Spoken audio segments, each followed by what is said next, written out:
namoz o'qing. Albatta namoz yomon ishlardan, gunohlardan, haromlardan, munkarni, fohisha ishlardan, xunuk, uyat ishlardan qaytaradi.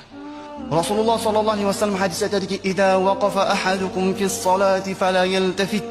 Agar sizlar namozda tursangiz, ikki tomonga qaramanglar, chunki unga Alloh qarab turadi.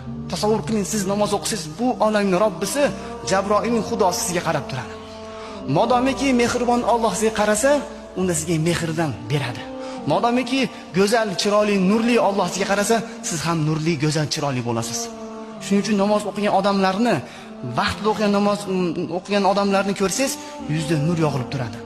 Undan chiqdi, yuzni eng tozalaydigan, eng go'zal qiladigan, eng musaffo qiladigan bu namoz ekan.